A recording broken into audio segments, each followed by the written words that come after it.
दोस्तों, ये अतिथि शिक्षकों को लेकर आपको पता ही होगा कि बहुत ज़्यादा नौटंकी मची हुई है। ये घटना पन्ना ज़िले की है। प्रधानाध्यापक हुए निलंबित। इन्होंने कुछ हरकत की है, तो इस वजह से जिला शिक्षा अधिकारी की नज़र में आ गए, या शिकायत हो गई, या ये कहें कि अतिथि शिक्षक भारी पड़ गया, तो फिर बाद में इनकी दाल नहीं गली और कार्रवाई हो गई। ये घटना पन्ना की है। जिला शिक्षा अधिकारी सूर्यभूषण मिश्रा ने अतिथि शिक्षक की नियुक्ति में लापरवाही पर प्राथमिक शिक्षक एवं प्रभारी प्रधानाध्यापक शासकीय प्राथमिक शाला सोनमऊ खुर्द संकुल शासकीय उच्चतर माध्यमिक विद्यालय बघवार कला को तत्काल प्रभाव से निलंबित कर दिया है। निलंबन अवधि में श्री दहायत का मुख्यालय विकासखंड शिक्षा अधिकारी कार्यालय शाहनगर निर्धारित किया गया है। निलंबन काल में प्रधानाध्यापक को जीवन निर्वाह भत्ता मिलेगा। उल्लेखनीय है कि रैपुरा तहसील के बघवार कला निवासी पवन कुमार सेन द्वारा शिक्षा मंत्री सहित पवई विधायक, जिला पंचायत अध्यक्ष, कलेक्टर और जिला शिक्षा अधिकारी को आवेदन प्रस्तुत कर अवगत कराया था कि वह शासकीय प्राथमिक शाला सोनमऊ खुर्द में 10 नवंबर 2022 से निरंतर अतिथि शिक्षक के पद पर सेवाएं दे रहे थे, लेकिन 2 जनवरी 2023 को संकुल प्राचार्य द्वारा दूसरे व्यक्ति की नियुक्ति कर दी गई, जबकि पूर्व में प्रकाशित विज्ञापन के आधार पर ही नियमानुसार उनकी नियुक्ति की गई थी। इस दौरान अपनाई गई प्रक्रिया में संस्था समिति के अध्यक्ष और ग्राम के लोग भी उपस्थित थे। जिला शिक्षा अधिकारी ने बताया कि पवन कुमार सेन की शिकायत के परीक्षण में पाया गया कि अतिथि शिक्षक भर्ती के लिए पुनः नया प्रस्ताव पारित किया गया। नवीन प्रस्ताव के आधार पर ही महिमा तिवारी की नियुक्ति कर दी गई। प्रधानाध्यापक द्वारा अतिथि शिक्षक भर्ती के लिए 2 प्रस्ताव तैयार किए गए और यह कृत्य कदाचारण की श्रेणी में पाया गया। जिला शिक्षा अधिकारी ने प्रधानाध्यापक द्वारा अतिथि शिक्षक की भर्ती में लापरवाही प्रमाणित पाए गए और लापरवाही पाए जाने पर प्राथमिक मध्य प्रदेश सिविल सेवा आचरण नियम 1966 के नियम 9 में निहित प्रावधान के अंतर्गत निलंबित करने की कार्रवाई की गई।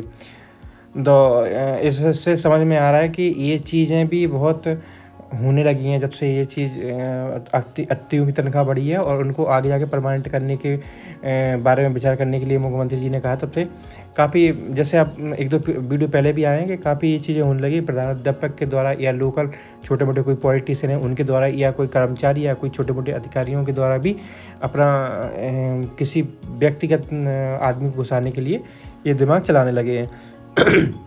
तो कहने का मतलब है कि पहले तो आप जॉब अपनी अच्छी तरह से कीजिए, और फिर भी इस तरह से यदि आप निर्दोष हैं और आपके खिलाफ़ यदि कोई कार्रवाई होती है, तो आप उसका सारी चीज़ों का रिकॉर्ड रखिए, और सभी तरह से हर तरह से जिला शिक्षा अधिकारी को, बड़े अधिकारी, आला अधिकारियों को उससे अवगत कराइए, और उनकी कंप्लेंट कीजिए।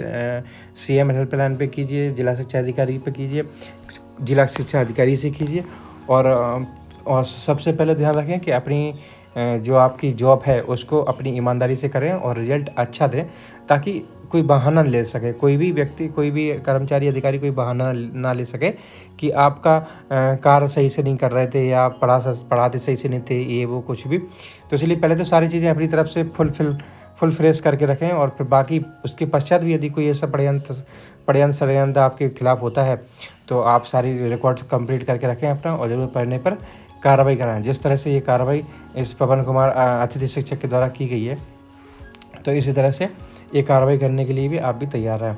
ज़रूरत पड़ सकती है, बिल्कुल पड़ सकती है, क्योंकि अब बहुत ज़्यादा इस पर दिमाग चलाने लगे हैं लोग बाग, चाहे छोटे मोटे कर्मचारी हों, या लोकल की छोटे मोटे राजनेता हों, या कुछ भी कहें, कि कर्मचारियों भी ऊपर से ले भी उधर से ऊपर से अपनी अतिथि शिक्षक पहुंचा दिए, या फिर कहीं से किसी ने सेटिंग कर ली, कुछ पैसे वैसे दे के कर लिया, या फिर अतिथि शिक्षक कोई ज़बरदस्ती का कोई केस बना दिया कि बच्चों को पढ़ा समझ में नहीं आ रहा, या बच्चों से गलत बोलते हैं, अभद्र व्यवहार करते हैं, ऐसा वैसा, ये चीज़ें भी सामने आने लगी हैं। तो भाइयों, आपसे इस वीडियो को लाने का मेरा मतलब यही था कि मैं खुद एक अतिथि शिक्षक हूँ, और इस तरह की कोई न्यूज़ आती है तो मैं आप लोगों के सामने लाते रहता हूँ, ताकि मैं भी उन चीज़ों से अवगत रहूँ और आप सब भी उन चीज़ों से अवगत रहें। मैं खुद 3-4 साल से अतिथि शिक्षक हूँ, और 3-4 साल में मैंने 3 से 4 स्कूल मैंने बदल चुका हूँ अब तक।